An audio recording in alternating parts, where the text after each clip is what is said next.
My name is Vianney Rodriguez. I am the owner and recipe developer at sweetlifebake.com. So what I do is I share food all day.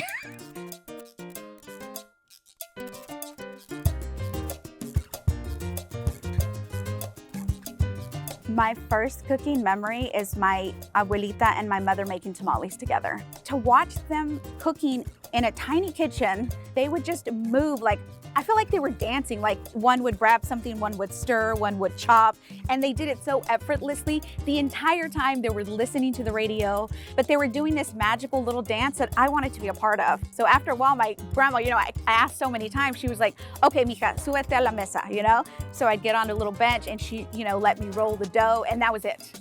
Just being there with her and my mom, it was just this magical connection. And ever since that, I've just been hooked.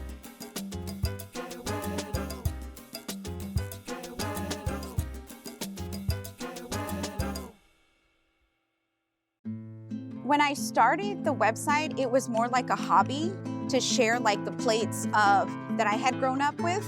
But when I started 13 years ago, there wasn't any Latinas on the scene. There was very few websites dedicated to Mexican food. There was very few websites dedicated to Tex-Mex food. So it was kind of like you were starting on this path that no one had, done before. To start something, a new career from a bowl of beans, it's just mind-blowing, and I love it.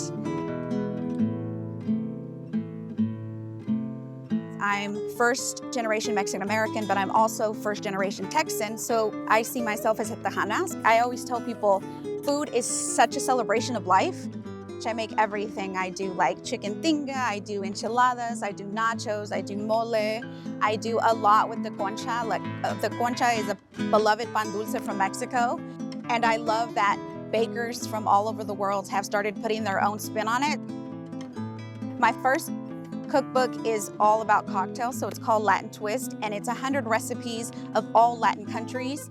And it kind of gives little nods to like Mexico and Puerto Rico and all the Latin countries that inspire me. So every cocktail will be from a different Latin country.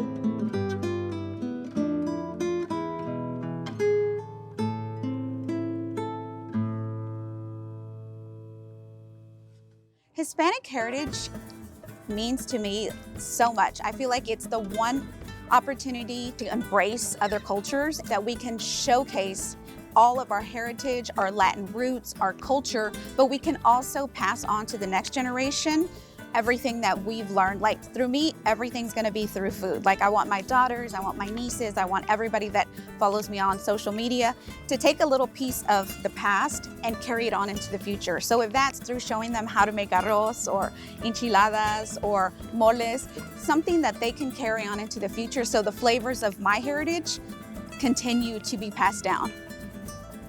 I feel like Hispanic heritage is a great way to, start conversations, share a plate of food, and make future connections.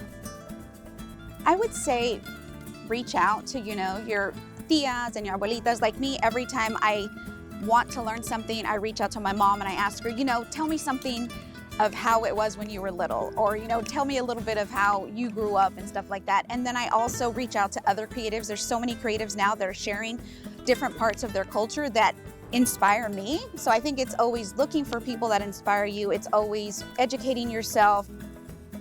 Corpus Christi is embracing the culture because it's part of our culture, and I feel like we have this wonderful platform to share it. And of course, we're home of Selena, which is always, a nod to our Tejano roots. But I love that they're opening, the platform for new restaurants, new stores, new creatives who love to showcase our heritage. So I think they're doing an amazing job, and I'm excited to see what's in the future.